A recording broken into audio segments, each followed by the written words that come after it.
Superman, issue 261. I command you to kiss my boot, Superman. Let the whole world see you've become my slave. Most of the time, Carol Ferris is a level-headed woman executive, but sometimes she is possessed by an uncontrollable urge to become Star Sapphire, a vengeful, fearsome queen with a fantastic jewel that endows her with nightmarish power. Power which she mercilessly uses to make Superman, slave of Star Sapphire. One day at the Metropolis Museum, this is it, Miss Lane, the famous Star Sapphire loaned to us by a collector in Coast City, Green Lantern's hometown. What a history that gem has. Thinking back, freelance reporter Lois Lane recalls searing headlines of years ago.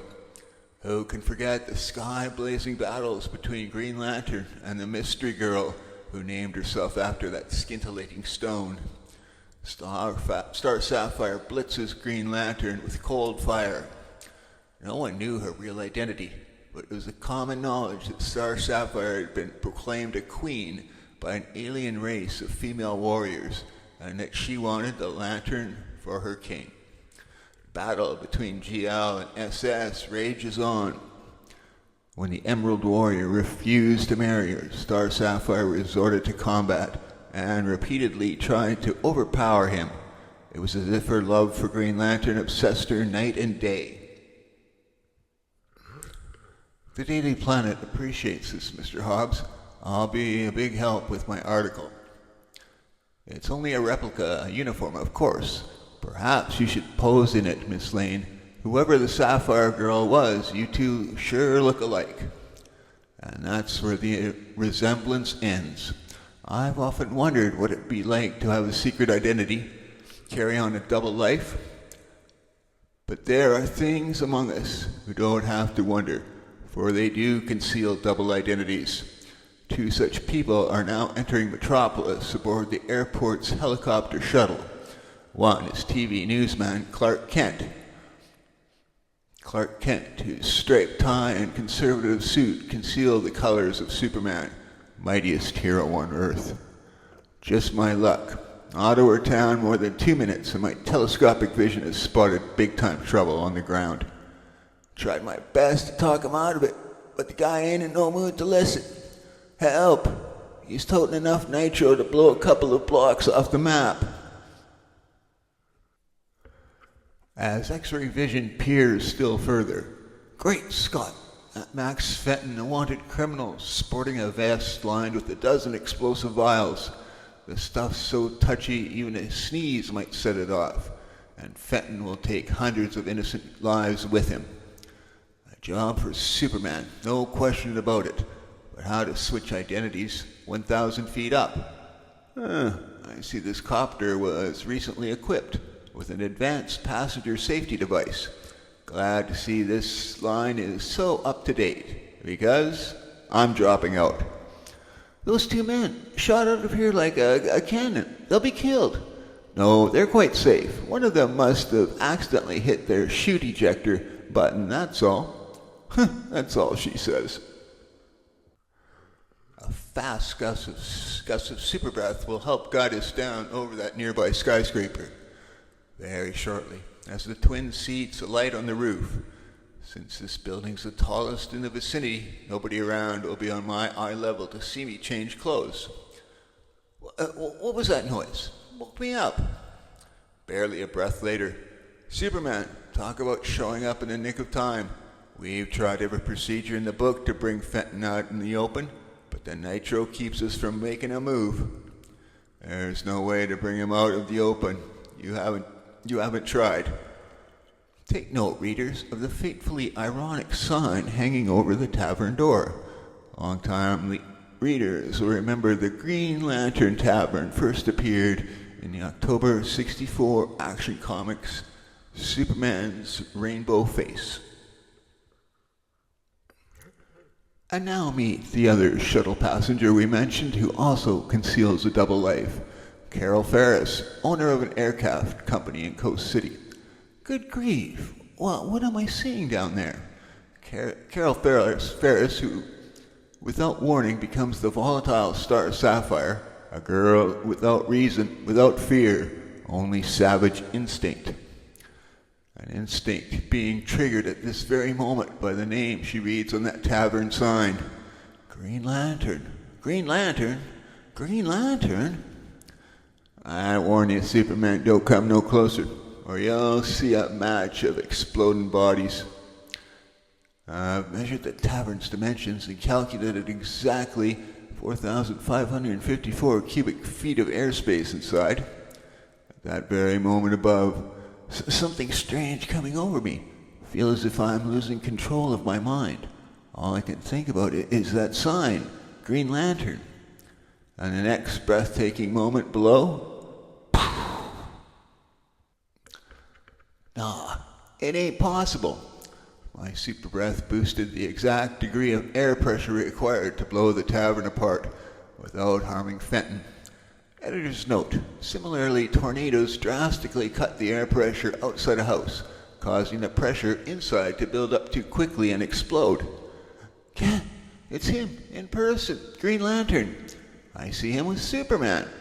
Her senses now possessed by the unrelenting personality of Star Sapphire, Carol's clouded eyes witness a strikingly different scene, to which the Man of Steel is pitted against the man she loves. It looks like trouble between them, but they should be friends. You blew my cover, Superman, but I can still blow my explosives. I'm not bluffing. You better believe it. I believe. That's why my aim has to be fast and perfect. Like an angry red sail, Superman's cape lashes out at Fenton, wrapping itself around the criminal. Hey, what?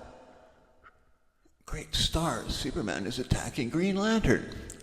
My cape is invulnerable, Fenton. That means it will shield any explosion within, no matter how powerful. Now, do you surrender quietly, or... Not while I have a breath left in me. Well, why, that brute, Superman, is making his cape squeeze the life out of Green Lantern. Until, dizzy, faltering from sudden panic. Please, Superman, don't let me fall. It'll set off the nitro. It's too late. Green Lantern is dead. Figures, the spineless rat conked out from sheer fright. Now to carefully remove the explosive vest, then dump Fenton at the nearest police station. Sniff, he never had a prayer, not even a chance to fight back with his power ring. Superman killed Green Lantern. Hope all of you got to see Superman in action while we circled in that temporary holding pattern. Now that the excitement's over, we're heading for the heliport. And no one aboard notices the tear-flooded eyes of the girl who is no longer Carol Ferris, but a raging queen. Green Lantern was the man I loved, the man I wanted to rule beside me as king, a wish that can never be fulfilled because of Superman's evil doing. I must have justice. I shall hunt the Kryptonian, track him down, overpower him, and make him my slave. Yes, Superman will be doomed to serve Star Sapphire forever. But first, I must recover the source of my power. I sense it is nearby. Nearby, but not where it's supposed to be. Good gosh, there's been a terrible mix-up. This sapphire is the replica. It means Lois Lane is the real Star Sapphire, and the tiara of the uniform I gave her. The sapphire is unique, priceless. Must get the star back from the Lane girl before anything happens to it. Soon at the Galaxy Communications Building, headquarters for the Daily Planet and WGBS TV. Well, if it isn't the panicky helicopter passenger. I heard all about your accidental ejection clerk. And isn't it odd that Superman should appear on the ground a moment later? Odd? Oh, you could say that. I just did. Lois is rekindling her old suspicion about my secret identity. Oops, sorry, Ms. Lane. Oh, my package. I'll get it, Lois. Never mind. I don't want Clark anywhere near this. He might try to swipe my Star Sapphire scoop. Now that is odd. Got to run, Clark. See you later. My super hearing says her heart is suddenly beating like a runaway trip hammer. Why is Lois so uptight about that package? That gem, tiara, distinctive garb. It can only be a star sapphire uniform. Lois must be doing research for a top secret article on the mystery girl. Here's where I have some long-deserved fun at Miss Lane's expense. Turnabout is fair play, as the saying goes. At that moment, in the lobby below, my instincts tell me the sapphire is on the 20th floor. Can't allow anyone to get in my way. Hey, this dame attacked us like a wildcat. What's her hang-up? I don't want to find out. Peace, lady, peace. Meanwhile, in Lois Lane's office. Oh, Lois, thought you might want to see these bulletins hot off the teletype. Thanks, Clark. Sorry about the way I snubbed you in the hall. Quite all right. I suppose I deserved it. Found where she's hidden that uniform. Every reporter's office was recently equipped with an ultra-modern, fully electronic desk. So, if I use heat vision to burn out certain transistors wired to the desk drawer circuits, things should be busting out all over. What's happening to my desk? A faulty circuit of some kind, perhaps. Well now, what do we have here? Looks like... Hands off, Mr. Kent. That's private property. Say, seems to me I've seen this uniform somewhere before. Sure. Wow, I've got it. This is the uniform of the notorious Star Sapphire. But Lois, what are you doing with it? It's none of your business. Lois, a horrible suspicion is entering my mind. I hate myself for even thinking it. Please tell me it isn't true. Tell me you're not secretly Star Sapphire. My prank's paying off. What a switch to see her squirm for once. Very funny, Clark Kent. If you took a closer look, you'd see this isn't the real thing. The uniform is a copy. The sapphire is fake. Suddenly, alarmingly, the sapphire fell out of the tiara, spinning up into the air. Lois, what kind of silly trick? Believe me, Clark, this is no trick. I don't understand this at all. Fantastic. It seems to be floating away under its own power. Clark, for pity's sake, don't just stand there. Follow it. I have an awful feeling I should switch to Superman right away, but I can't duck into a storeroom to change, not with Lois keeping her eyes glued on me. It's speeding around the corner, where waits the girl who has been possessed by her other personality. My willpower brought the sapphire to me as soon as I was within range.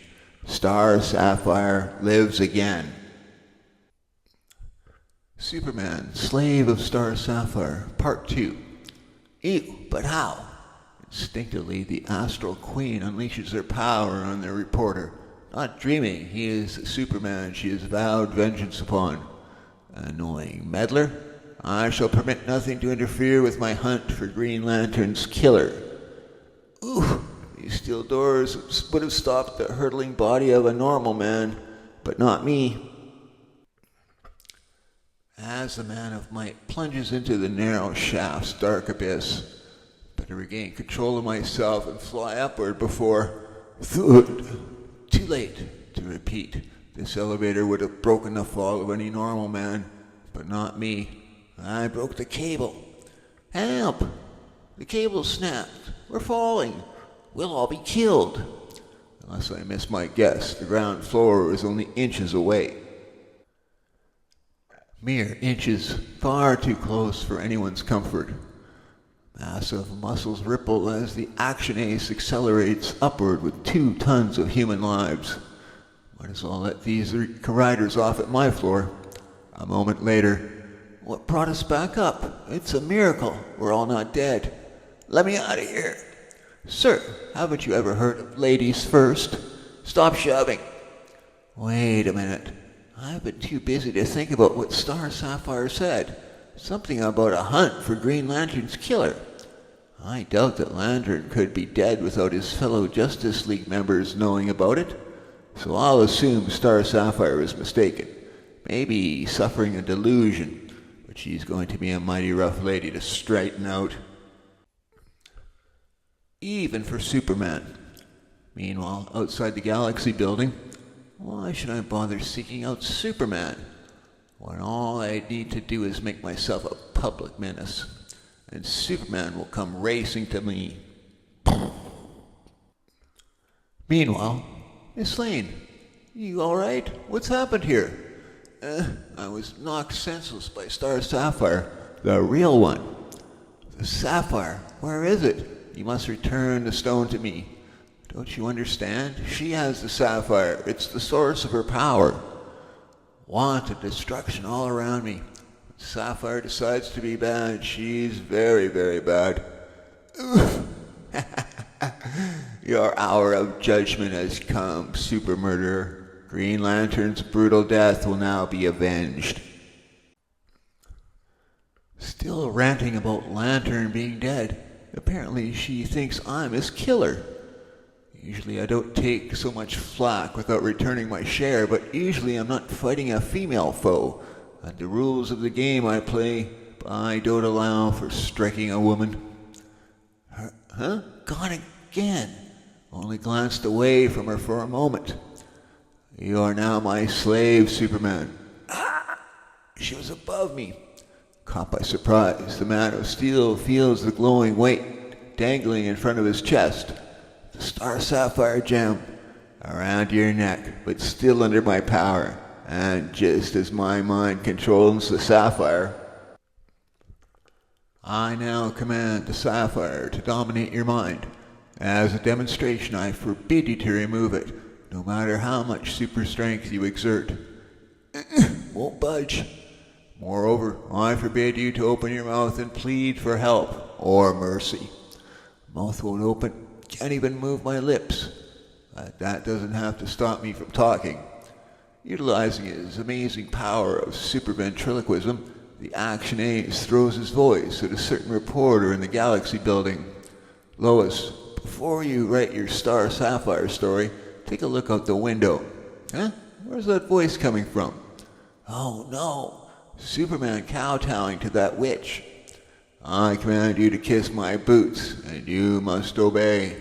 Can't even look up to see if my message got through to Lois. Enough demonstration. Now I have a more practical task for you. Destroy the Galaxy building and everyone in it. With that, the whole world will know Superman is my obedient slave for all time. I've never been this angry before, but anger alone won't break Sapphire's compelling hold over me. She's about to make me a mass murderer, and I can't stop. But then, Superman, I order you to stay back. Star Sapphire, but I just left her, behind me. Someone impersonating me? Ignore her, Superman. Destroy the building at once. No, Superman, I am the true Star Sapphire. Listen to me. I command you to fly straight up into the air. If only my trick works and the real Sapphire cooperates. Blazes, seeing the imposter's costume must be triggering his mind to obey her. Stop, Superman. Fly back down. That's an order. Without hesitation, the mindless Man of Steel follows the harsh command. Star Sapphire fell for my trap. Flying upside down made the gem slip off Superman's neck. Now he'll be in control of himself again. Oh no, Superman is free of the Sapphire's spell. I've been tricked. Escape is my only alternative. Must direct the stone back to me. As the Astral Queen grips her fantastic jewel. You and your female ally have bested me, Superman, but someday I shall return to make you pay for taking Green Lantern's life. The Sapphire, whisking her away to parts unknown. Superman, I'm so happy to see you're okay. I was so worried. Well, if it isn't my so-called female ally. Thanks for the assist, Lois. Very clever of you to dramatically appear in a replica of Star Sapphire's uniform. It saved my life, all our lives. But whatever you do, please don't tell Clark Kent. He's already accused me of being Star Sapphire. All he has to do is see me like this, and I'll never hear the end of it. I promise, Lois, he'll never hear it from me. Epilogue. The next day, a shapely, stylishly dressed executive walks to the Metropolis Trust Company to negotiate an important contract. The last 24 hours are such a haze. I can't remember what's this headline? Yes, the Quicksilver Star Sapphire personality has faded once more into Carol Ferris's subconscious. I'm getting such a great relief, as if some terrible sorrow were lifted from my mind. But I can't figure out what it was. Green Lantern saves alien world from disaster. Will the deadly Astro Queen come forth again? Only a future story will tell. The end.